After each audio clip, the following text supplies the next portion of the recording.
আমার সামনে উপস্থিত আছেন শামসুল আলম উচ্চ বিদ্যালয়ের মাননীয় প্রধান শিক্ষক জনাব মোহাম্মদ হারুনুর রশিদ। স্যার, আপনাকে অসংখ্য ধন্যবাদ জানাচ্ছি। ধন্যবাদ সত্য প্রকাশে আলোকিত সমাজের প্রতিনিধি জনাব সাবিকুন নাহার নওশিন ম্যাডামকে আমার স্কুলে আসার জন্য আপনাকে অসংখ্য ধন্যবাদ। আপনি জানতে চাইছেন আমার স্কুলটা কত সনে প্রতিষ্ঠিত। স্কুলটা প্রতিষ্ঠিত 1993 সনে, 16 ডিসেম্বর।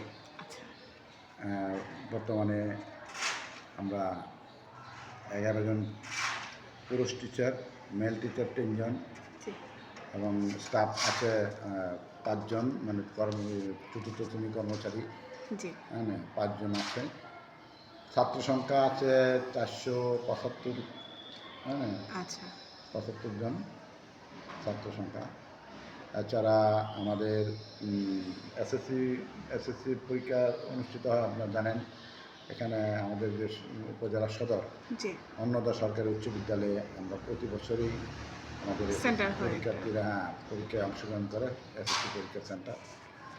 এবারও এই দুর্যোগ আবহাওয়ার মধ্যে দিয়ে আমাদের ছেলেমেয়েরা এই সিএনজি যুগে সরাইল উপজেলায় অর্থাৎ সদরে গিয়ে ছেলেমেয়েরা অংশগ্রহণ করে এবং আমাদের স্কুলের টিচাররাও যে ইনভিজিলেটর হিসাবে গার্ড দেয় সরাইল উপজেলায় বালিকা পাইলট উচ্চ বিদ্যালয়ে।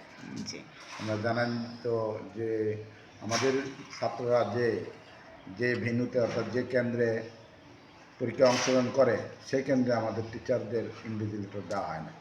আমাদের ছাত্ররা অংশগ্রহণ করে অন্নদা সরকারি উচ্চ বিদ্যালয় কেন্দ্রে, আর টিচাররা মূলত গার্ড দেয়, ইনভিজিলেট করে পার্শ্ববর্তী একটা সেন্টার সরাইল পাইলট বালিকা উচ্চ বিদ্যালয়।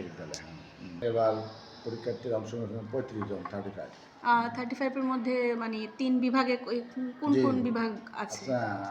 সায়েন্স, বিজ্ঞান, মানবিক এবং ব্যবসা, 3 বিভাগই আছে। অসংখ্য ধন্যবাদ জানাচ্ছি স্যার। এই যে একটা ভালো রেজাল্ট আপনারা সব সময় প্রতি বছর উপহার দিতে চান, তো এবারে প্রস্তুতিটা কেমন ছিল, কি করেছেন? প্রস্তুতিটা আমরা সবসময় তো যখন টেস্ট পরীক্ষা শেষ, মানে টেস্টের রেজাল্ট দেওয়ার পর যারা টেস্টে অ্যালাউ করি, বা অ্যালাউ হয়, যারা টেস্ট পরীক্ষা ভালো করে তাদেরকে আমরা অ্যালাউ করি এবং এই অ্যালাউকৃত ছাত্রছাত্রীদেরকে আমরা আলাদা কোচিংয়ের ব্যবস্থা করি। এবং কোচিংয়ের আগে আমরা মানে তাদের অভিভাবকদেরকে আমরা ডেকে একটা অভিভাবক সমাবেশ করি এবং তাদের মতামত এবং তারা করণীয় কী এবং তাদের চাহিদাটা কী, আমরা তাদের সাথে মানে শেয়ার করি। তখন তাদের ওই অভিপ্রায় তাদের ইচ্ছা অনুযায়ী আমরা রুটিন করি বা সময়টা করি, তারপরে আমরা ক্লাস নেই। তারপরে যদি আমার মধ্যে পরীক্ষা আছে, মাঝে মাঝে পরীক্ষা নেই, পরীক্ষা যদি বেশি খারাপ করে তাহলে অভিভাবকদের অবগত করি, ফোনে অবগত করি, তখন ডাকলে দেখা যায় যে এখানকার অভিভাবকরা বেশিরভাগই মানে কর্মে ব্যস্ত, বিশেষ করে যে আশুগঞ্জ বন্দর এখানে কাজ করে, ব্যবসা করে। আমরা যে পুরুষ অভিভাবক এদেরকে কম পাই, খুবই কম পাই, একেবারে নগণ্য। কিন্তু এরা মোটামুটি মায়েদের সারাটাই সবচেয়ে বেশি গুরুত্বপূর্ণ। আছে বলতে কিছু টিচার মানে ছাত্রদের অভিভাবক বাইরে থাকে, বিদেশ থাকে, তারা কিন্তু তাদের মাকে তেমন একটা মান্যগণ্য করে না, কারণ এরা একটু এড়িয়ে চলে। তখন আমরা যখন খোঁজ নেই বা ফোন করি তখন মায়েরা অনেক সময় নিরুপায় হয়ে যায়, ছেলেরা তো আমার কথা শোনে না। তখন বুঝতে পারতে বাবা কোথায়, বাবা বিদেশ। আমরা তো তাল মিলে কথাটা বলছেন। আমরা প্রত্যেকটা স্কুলে আপনি জানেন যে ডিজিটাল ল্যাব আছে, সরকার কর্তৃক ডিজিটাল ল্যাব আছে আলাদা, আমাদের বিল্ডিংয়ে প্রজেক্টর আছে, তারপরে বড় ডিজিটাল মনিটর আছে। এইসব যে ডিজিটাল ল্যাবে আমাদের রুটিন অনুযায়ী আমাদের ক্লাস হয়, আগ্রহী প্রকাশ করে।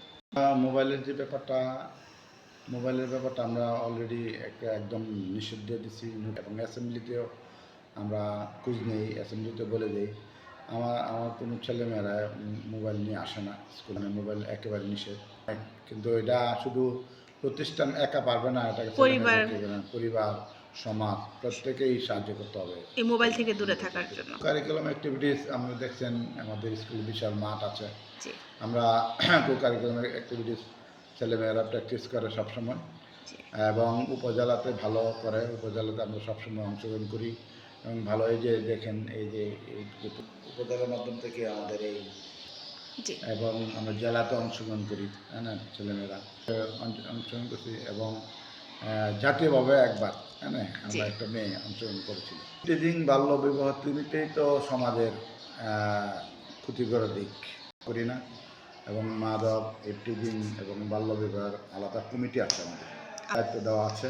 অনেক সময় সরকারও নির্দেশনা দেয় যে তাদের কুফলতা আমরা ছেলেমেয়েদের কাছে তুলে ধরা, সমাজকে বিভিন্ন সেমিনারের মাধ্যমে মিছিলের মাধ্যমে যে আমরা এই যে কুফল আছে এই কুফলটাকে আমরা তুলে দিই।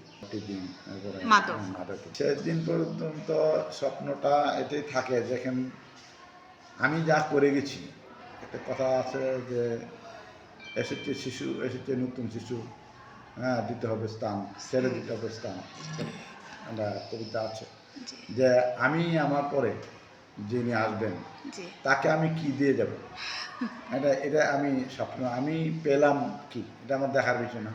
আমি যখন আসছি তখন টিনের ঘর ছিল, আচ্ছা হ্যাঁ না, টিনের ঘর আপনি এখন দেখেন টিনের ঘর নাই, আমি টিনের ঘর পেয়েছি 2011 সালে, মানে এখানে পেয়েছি, ওইখানে পেয়েছি, ওই সামনে ছিল তিন, মানে 4-5টা টিনের ঘর ছিল।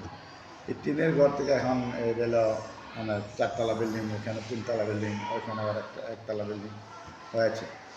তো এটা হলো আউটলুক, হ্যাঁ, কিন্তু আমাদের যে এটা এর উপর নির্ভর করে ছেলে মেয়েদেরকে কী দিলাম, এলাকাদের কী দিলাম, সেটাই নির্ভর করে। আমি সবসময় চিন্তা থাকে যে আমি কি দিয়ে যাব, ভালো কিছু দিয়ে যাব, দিতে পারে কিনা। মানুষ চিরকাল বেঁচে থাকে না, কিন্তু তার কর্মের মাধ্যমে আমাকে বেঁচে রাখে, আমার এই সবসময় চিন্তা ভাবনা থাকে সবসময় জন্য এই কর্মের দ্বারা যেন আমি বেঁচে থাকতে পারি। ধন্যবাদ।